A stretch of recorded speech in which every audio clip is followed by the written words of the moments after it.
राम राम सभी साथियों को स्वागत है आप सभी का आपके अपने चैनल लर्नोलॉजी अड्डा में।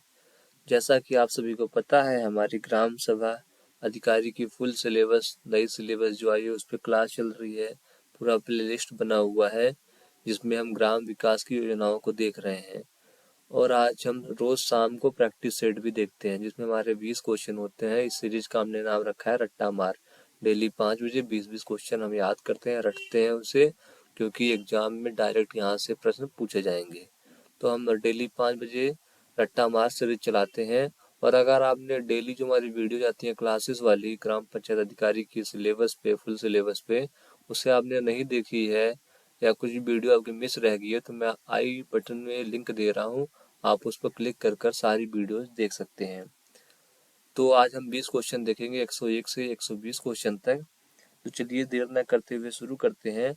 लेकिन अगर आपने अभी तक चैनल को सब्सक्राइब नहीं किया, सब्सक्राइब कर दें और बेल आइकन भी जरूर दबाएं, जैसे सबसे पहले आपको अपडेट मिल सके। मैं आपको बता दूं, मैं गौरव दुबे आपकी तरह ही ग्राम पंचायत अधिकारी की तैयारी कर रहा हूं। आपकी तरह ही 66,691 बच्चों में मैं भी हूं। तो चलिए, जिस प्रकार से मैं तैयारी करा रहा हूँ उसी प्रकार से आप तैयारी करते रहिए। जरूर हम आप सब टारगेट 85+ लेके चल रहे हैं और 85+ लाएंगे नंबर और ग्राम पंचायत अधिकारी बनकर दिखाएंगे। तो चलिए देर न करते हुए वीडियो शुरू करते हैं। वीडियो अच्छी लगे तो लाइक करिए और कोई कमियां रह जाती हैं तो आप जरूर बताइए कमेंट करके, जैसे मैं अगली वीडियो में उसमें सुधार कर सकूं। तो आज का हमारा पहला प्रश्न है जो 101 प्रश्न है। पीके थुंगन समिति में पंचायती संस्थाओं से संबंधित सुझाव दिए। जो पीके थुंगन समिति थी उन्होंने क्या सुझाव दिए? पीके थुंगन समिति जो पंचायती राज के लिए बनाई गई थी, उन्होंने क्या सुझाव दिए? सबसे पहले बता दूं आपको, पीके थुंगन समिति जो है ये 1988 कब बनाई गई थी? 1988 में बनाई गई थी। तो इसका इन्होंने क्या सिफारिश की थी? तो संवैधानिक दर्जा देने का, पंचायत को संवैधानिक दर्जा दिया जाए और संघ सूची में शामिल करने का। तो संवैधानिक दर्जा तो पंचायत को मिल ही गया शेड्यूल 11 में, और भाग 9 में भी उसे रखा गया, और 243 से लेकर 243 ओ तक उसके अनुच्छेद भी हैं संविधान में, और आर्टिकल 40 जो है डीपीएसपी का, उसमें भी उसे दिखाया गया है, दर्शाया गया है। लेकिन जो संघ सूची में शामिल करने का इनका सुझाव था, इसको भारत सरकार ने नहीं माना है, क्योंकि हमारा जो पंचायत है वो किसका विषय है? राज्य का विषय है। क्योंकि और डीपीएसपी जो राज्य के नीति निर्देशक तत्व है उसमें रखा गया है आर्टिकल 40 में। तो उपयुक्त दोनों जो है ये ऊपर के हमारे संवैधानिक दर्जा देने की बात और संघ सूची में शामिल करने की बात, ये जो पीके थुंगन समिति थी इसकी संवैधानिक दर्जा की और संघ सूची में शामिल करने की सिफारिश की थी। चलिए देखते हैं अगला प्रश्न। सही मिलान कीजिए, एक साइड समिति का नाम है, दूसरे साइड वर्ष है। किस वर्ष में उसने अपनी सिफारिश जो अपनी उन्होंने समिति बनी थी, रिपोर्ट कब सरकार को प्रस्तुत की और कब इनका गठन हुआ, इसके बारे में वर्ष दिया गया हुआ है। तो अशोक मेहता समिति है, जीवी के राव समिति है, सादिक अली समिति है, एल.एम. सिंघवी समिति है, और एक साइड हमारा वर्ष दिया हुआ है। तो हमें इनको क्या करना है? मिलान करना है। तो अशोक मेहता समिति जो है वो 1977 में बनाई गई थी। कब बनाई गई थी? 1977 में। और जो जीवी के राव समिति है वो कब बनाई गई थी? 1985 में। जीवी के राव समिति कब बनाई गई थी? रुकिए, जीवी के राव समिति कब बनाई गई थी? 1985 में। अशोक मेहता कब बनाई गई थी? 77 में, जब मोरारजी देसाई की सरकार थी तब बनाई गई थी। जीवी के राव इंदिरा गांधी के समय बनाई गई थी। जो सादिक अली समिति है वो 1964 में बनाई गई थी। कब बनाई गई थी? 1964 में, जब लाल बहादुर शास्त्री प्रधानमंत्री थे। उसके बाद जो एल.एम. सिंघवी समिति है ये कब बनाई गई थी? तो 1986 में बनाई गई थी। उस समय देश में राजीव गांधी की सरकार थी। तो हमने देखा अशोक मेहता समिति 77 में, जीवी के राव समिति 1985 में, सादिक अली समिति 1964 में और एल.एम. सिंघवी समिति 1986 में बनाई गई थी। तो चलिए देखते हैं अगले प्रश्न को। अगला प्रश्न है हमारे सामने, निम्नलिखित राज्यों में से किसमें पंचायती राज व्यवस्था नहीं है? असम में, केरला में, नागालैंड में या त्रिपुरा में। तो ऐसा कौन सा राज्य है जिसमें पंचायती राज व्यवस्था नहीं है, जहाँ पर पंचायत का चुनाव नहीं होता है? तो ऐसा एक राज्य है हमारा उत्तर प्रदेश में नहीं, भारत में नागालैंड राज्य है जिसमें पंचायती राज व्यवस्था नहीं है। पंचायती राज व्यवस्था का प्रावधान भारत के 3 राज्य नागालैंड, मेघालय और मणिपुर में नहीं है। कौन कौन से राज्य में नहीं है? नागालैंड में, मेघालय में और मणिपुर में नहीं है। छठी अनुसूची में शामिल होने के कारण इन राज्यों में पंचायती राज की व्यवस्था लागू नहीं की गई है। इसके स्थान पर स्वायत्त जिला परिषदें हैं जो जनजातीय क्षेत्रों में स्थानीय प्रशासन की भूमिका निभाती हैं। इनके यहाँ क्या है? जिला परिषद है। इनके यहाँ जिला परिषद है। कौन कौन से राज्य में? नागालैंड में, मेघालय में और मणिपुर में। ये ऐसे राज्य है कि ये उसमें शामिल है जो हमारा शेड्यूल 6 है, अनुसूचित 6 में, अनुसूचित 6 में कि 6 के राज्य हैं जिनमें पंचायत का चुनाव नहीं होता। यहाँ पर जिला परिषदों का चुनाव होता है और यही जो है जनजातीय क्षेत्रों में स्थानीय प्रशासन की भूमिका निभाते हैं। तो चलिए देखते हैं अगले प्रश्न को। हमारा अगला प्रश्न है 104वां प्रश्न है, पंचायत से संबंधित अनुसूचित क्षेत्रों में विस्तार अधिनियम कब पारित किया गया था? जो पंचायत है हमारा, उससे संबंधित जो अनुसूचित क्षेत्रों में विस्तार अधिनियम कब पारित किया गया था? तो 1996 में, 94 में या 1973 में या 1995 में। तो आपने एक एक्ट का नाम सुना होगा, पेसा एक्ट, PESA।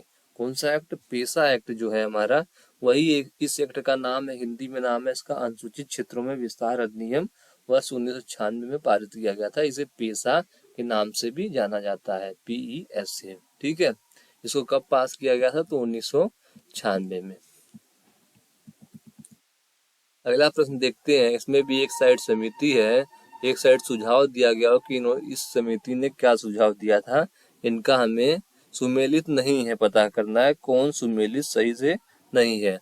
तो बलवंत राय मेहता जो थे वो त्रिस्तरीय पंचायत के बहुत बड़े, इन्होंने सबसे पहले सिफारिश की थी 1957 में। उसके बाद जो अशोक मेहता जी हैं, इन्होंने द्विस्तरीय पंचायत व्यवस्था की सिफारिश की थी। मोरारजी देसाई जो जनता सरकार थी उसमें इनकी समिति बनी थी और इन्होंने द्विस्तरीय पंचायत की कामना की थी। जो मंडल है ना, जो ब्लॉक है, उस लेवल पे कम से कम 15-20 हजार आबादी का एक गांव हो, मतलब उस लेवल पे चुनाव हो। मतलब इन्होंने द्विस्तरीय पंचायत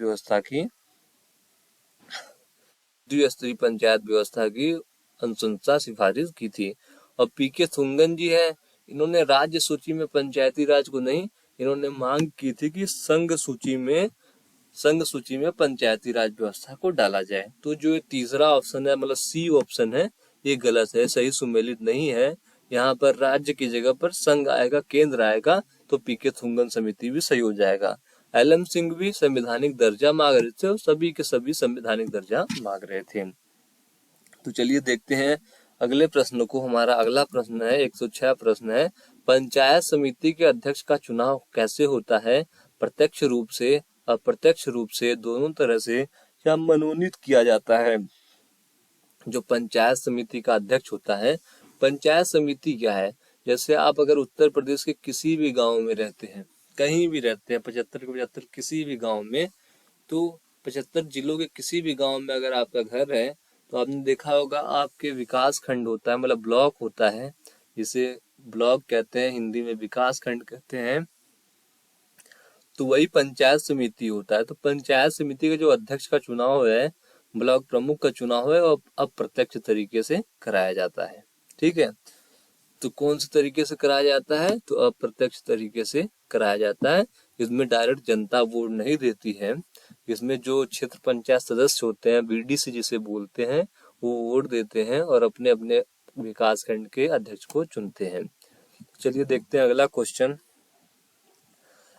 सॉरी, अगला क्वेश्चन है हमारा, निम्नलिखित में से किस राज्य में 4 स्तरीय पंचायत है?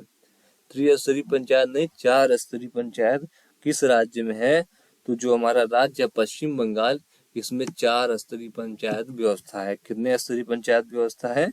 5 स्तरीय, जिसमें पहले लेवल पे ग्राम पंचायत है, उसके बाद अंचल पंचायत है, उसके बाद आंचलिक परिषद है और सबसे ऊपर जिला परिषद है। 4 कौन कौन से हैं? सबसे पहले है हमारा ग्राम पंचायत, उसके बाद है अंचल पंचायत, उसके बाद है आंचलिक परिषद तथा उसके ऊपर है जिला परिषद। मतलब कुल 4 स्तरीय पंचायत व्यवस्था पश्चिम बंगाल में लागू है। तो चलिए देखते हैं अगले प्रश्न को। एकदम जो भी ये 20 प्रश्न बताए जा रहे हैं आपको रट्टा मार लेना है, डायरेक्ट यहाँ से प्रश्न पूछे जाएंगे। देखते हैं 108वें प्रश्न को। 108वां प्रश्न हमारा, भारत के किस राज्य में अल्पसंख्यकों के लिए पंचायत में आरक्षण का प्रावधान है? मतलब जैसे एससी के लिए, एसटी के लिए, ओबीसी के लिए, महिला के लिए तो पंचायत में आरक्षण का प्रावधान है ही, लेकिन किस ऐसा कौन सा राज्य में अल्पसंख्यक अल्पसंख्यक कौन होते हैं? जैसे भारत में अल्पसंख्यक कौन कौन है? तो मुस्लिम है, सिख हैं, जैन हैं, बुद्ध हैं, ये सब अल्पसंख्यक है भारत में। हिंदू क्या है? बहुसंख्यक है। तो हिंदू 80% है, बाकी के 20% में सब है। तो जितने भी अल्पसंख्यक हैं इनके लिए भी आरक्षण का प्रावधान है। तो किस राज्य में आरक्षण का प्रावधान है? तो कर्नाटक में है या आंध्र प्रदेश में या मणिपुर या बिहार में? तो जो आंध्र प्रदेश है हमारा, उसमें अल्पसंख्यकों के लिए भी आरक्षण का प्रावधान पंचायत में है। बिहार ऐसा राज्य है जिन्होंने महिला आरक्षण को 33% से 50% तक बढ़ा दिया। कितना कर दिया? 50%। आंध्र प्रदेश में अल्पसंख्यकों के लिए भी पंचायत में आरक्षण की व्यवस्था है।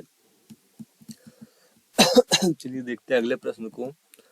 अगला प्रश्न है, बिहार सरकार द्वारा किस वर्ष पंचायती राज व्यवस्था महिलाओं को 50, देखिए अभी हमने बात की 50% आरक्षण वाली, उसमें बिहार सरकार ने किस वर्ष में पंचायती राज में महिलाओं को 50% आरक्षण देने का प्रावधान किया था? तो 2006 में। आज नहीं, इन्होंने 2006 में ही महिलाओं को 2006 में ही इन्होंने 50% आरक्षण दे दिया था, क्योंकि संविधान ने 33% ही दिया था। लेकिन इन्होंने अपना एक अलग कानून पास करके महिलाओं की भागीदारी को पंचायत में 50% तक बढ़ा दिया है। देखते हैं अगले प्रश्न को।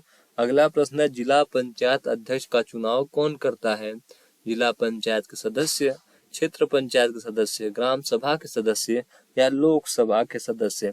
जैसे मैंने बताया कि जो पंचायत समिति का अध्यक्ष होता है, मतलब ब्लॉक का जो अध्यक्ष, ब्लॉक का जो प्रमुख होता है, उसका चुनाव कौन करता है? क्षेत्र पंचायत सदस्य। क्षेत्र पंचायत सदस्य को इंग्लिश में कहते हैं बीडीसी। क्या कहते हैं? बीडीसी। और जो जिला पंचायत अध्यक्ष का चुनाव होता है उसको कौन चुनते हैं? जिला पंचायत के सदस्य। कौन चुनते हैं? जिला पंचायत के सदस्य। जिला पंचायत के सदस्य कौन होते हैं?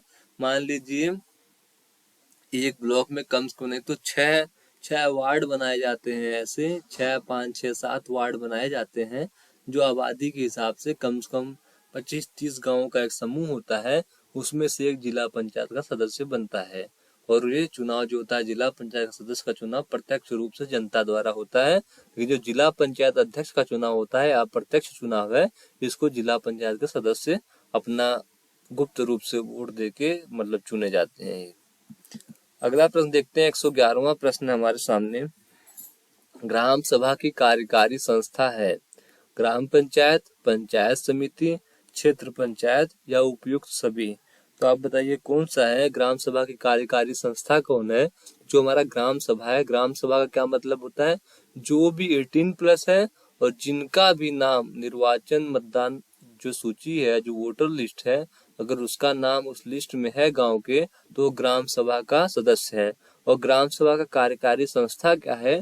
तो ग्राम सभा का कार्यकारी संस्था जो है वो ग्राम पंचायत है। क्या है? ग्राम पंचायत। तो चलिए चलते हैं अगले क्वेश्चन की तरफ। पंचायती राज से संबंधित किस समिति का गठन योजना आयोग की सिफारिश पर किया गया था? किस समिति? ऐसा 4 ऑप्शन है हमारे पास।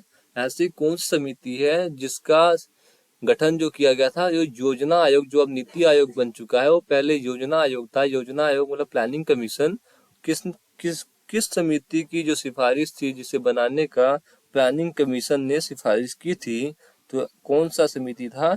तो जो ये जीबी के राव समिति है, इसकी सिफारिश प्लानिंग कमीशन द्वारा की गई थी सन 1985 में। जीबी के राव कब की है? 1985 की। ठीक है, 1985 में प्लानिंग कमीशन ने जीबी के राव समिति का सिफारिश किया था। अगला प्रश्न देखते हैं हम, राज्य वित्त आयोग का गठन कौन करता है? मुख्यमंत्री, राज्यपाल, वित्त मंत्रालय या वित्त मंत्रालय राज्य का? 2 वित्त मंत्रालय है हमारे पास। एक वित्त मंडल केंद्र का भी होता है और एक राज्य का भी है। केंद्र वाले का जो आर्टिकल है 280 है और जो हमारे वित्त मंत्रालय राज्य का है वो 243 आई है उसका। ठीक है, तो राज्य वित्त आयोग का गठन कौन करता है? तो राज्य वित्त आयोग का गठन कौन करता है? राज्यपाल करता है। कौन करता है? राज्यपाल करता है राज्य वित्त आयोग का गठन। पंचायतों को शक्ति प्राप्त होती है केंद्र सरकार से, राज्य विधानमंडल से, राज्य पंचायती राज विभाग से या ग्रामीण विकास मंत्रालय से। कहाँ से पंचायतों को शक्ति प्राप्त होती है? तो पंचायतों को शक्ति राज्य विधानमंडल से प्राप्त होती है। जितनी भी शक्तियां निहित हैं, जो भी इनके 29 विषय हैं पंचायतों के शेड्यूल 11 में, सारी की सारी शक्तियां राज्य विधानमंडल द्वारा दी गई है। जैसे उत्तर प्रदेश में विधानमंडल में 2 हैं, राज्य का विधानसभा भी है, राज्य का विधान परिषद भी है। तो इनकी सारी शक्तियां जो प्राप्त होती हैं पंचायतों को राज्य विधान मंडल से ही होती हैं। देखते हैं अगले प्रश्न को। राज्य वित्त आयोग द्वारा अपनी रिपोर्ट किसे सौंपी जाती है? मुख्यमंत्री को, राज्यपाल को, वित्त मंत्री को या पंचायती राज विभाग को? तो इनका जो अपॉइंट कौन करता है? इनको राज्यपाल करता है। तो ये अपनी रिपोर्ट भी किसे सौंपते हैं? राज्यपाल को। उसी प्रकार जैसे केंद्र में जो 280 आर्टिकल में हमारा केंद्र वित्त आयोग है, वो अपना रिपोर्ट किसको तो सौंपता है? तो राष्ट्रपति को। राष्ट्रपति सरकार जो गवर्नमेंट चल रही है लोकसभा राज्यसभा में, उसको देती है। चलिए हम देखते हैं अगला प्रश्न। 116वां प्रश्न हमारे सामने। राज्य वित्त आयोग की संरचना का निर्माण कौन करता है? विधानमंडल, संसद, लोकसभा या प्रधानमंत्री? तो आपको मैंने पहले ही बता दिया, जो पंचायत राज्य वित्त आयोग है इसका जो अपॉइंट करता है वो राज्यपाल करता है, लेकिन जो संरचना है किस प्रकार से बनाए जाएंगे उनका निर्धारण कौन करता है? तो उस राज्य का जो विधानमंडल होता है वही वो निर्धारण करता है। 117वां प्रश्न है हमारे सामने। पंचायतों के गठन के लिए संविधान के किस भाग को निर्देशित किया गया है? पंचायतों के गठन के लिए संविधान के किस भाग को निर्देशित किया गया है? तो भाग 4। कौन से भाग को? भाग 4 को निर्देशित किया गया है। जो आपने देखा होगा डीपीएसपी, कौन सा? डीपीएसपी राज्य के नीति निर्देशक तत्व में एक अनुच्छेद आर्टिकल आता है 40। आर्टिकल 40 में पंचायत के गठन का जिक्र किया गया है। कहाँ किया गया है? भाग 4 में। भाग 4 में किया गया है और आर्टिकल 40 में। पहले भाग में क्या है, दूसरे भाग में क्या है, तीसरे में क्या है, चौथे में क्या है, आप जानते होंगे। पहले में तो भारत का नाम क्या है, यही सब बातें दी गई हैं। दूसरे में नागरिकता की बात करी गई है, तीसरे में मौलिक अधिकार की बात की गई है और चौथे में क्या है हमारा? डीपीएसपी राज्य के नीति निर्देशक तत्व। ठीक है। 4A में क्या है? तो फंडामेंटल ड्यूटीज। तो चलिए देखते हैं अगला प्रश्न। 118वां प्रश्न है हमारे सामने। स्थानीय शासन की निम्नलिखित में से कौन सी एक विशेषता नहीं है? जो हमारा पंचायत का शासन है उसमें से कौन सी जो एक विशेषता है नहीं है? 4 ऑप्शन दिए गए हैं, हमें इनमें चुनना है। वैधानिक स्थिति, कर आरोपित कर वृत्त प्राप्त करने की शक्ति। जो कर है, टैक्सेस बहुत सारे हैं पंचायत में लेकिन हम वसूल नहीं पाते हैं उसको, लेकिन हमारे पास शक्तियां हैं उसकी। वैधानिक शक्ति मतलब हम संवैधानिक दर्जा हमें प्राप्त ही है, राज्य का नियंत्रण हम पर है लेकिन हमारे ऊपर केंद्र का नियंत्रण नहीं होता है। जो तीसरा ऑप्शन है हमारा विशेषता नहीं है। पंचायती राज संस्थाएं प्रतिनिधित्व करती हैं किस चीज का? शक्तियों के केंद्रीकरण का, शक्तियों के विकेंद्रीकरण का, ग्राम वासियों के बीच भेदभाव की, ग्रामीण प्रतिद्वंदिता बढ़ाने की। तो आपको पता ही है जो डिसेंट्रलाइजेशन शब्द है, कि जब भी पंचायतों की बात होगी डिसेंट्रलाइजेशन विकेंद्रीकरण की बात हमेशा होगी। शक्तियों के विकेंद्रीकरण का ही मेन रूप से प्रतिनिधित्व है गांधी जी द्वारा किया गया था। जो भी असली शक्तियां हैं लोकतंत्र की वो ग्राम पंचायतों में ही निहित है। चलिए आज का आखिरी प्रश्न देखते हैं। 120वां प्रश्न है हमारे सामने। उसके बाद हम कल के वीडियो में डेली 5 बजे हमारा प्रैक्टिस सेट चलता है। अब आगे के क्वेश्चन हम कल के वीडियो में देखेंगे। आज का आखिरी क्वेश्चन देखते हैं हम। उत्तर प्रदेश में ग्राम पंचायतों की कुल कितनी संख्या है? 57,705, 59,189, 60,189 या 59,289। तो जो अभी प्रेजेंट में उत्तर प्रदेश में हमारे 57,705 ग्राम पंचायतें का गठन हुआ है। 57,705 कुल ग्राम पंचायत हमारे उत्तर प्रदेश में काम कर रही हैं। अब गांव कितने होंगे 57,705 में, ये तो मैं अभी नहीं पता कर पाया हूँ कितने हैं, लेकिन ग्राम पंचायत 57,705 है, तो समझिए लगभग 60 से 62,000 गाँव तो हमारे उत्तर प्रदेश में होंगे ही है। तो चलिए 75 जिलों में हमारे 57,705 ग्राम पंचायतें हैं। अब यहाँ तक आपने वीडियो देखा है तो कुछ कमियां रह गई होंगी तो उसे कमेंट करके जरूर बताना, और अगर वीडियो अच्छी लगी हो तो लाइक भी जरूर करना। और चैनल सब्सक्राइब नहीं किया तो सब्सक्राइब करें और बेल आइकन भी जरूर दबाएं, जिससे सबसे पहले अपडेट आपको मिल सके। तब तक के लिए धन्यवाद दोस्तों, जय हिंद।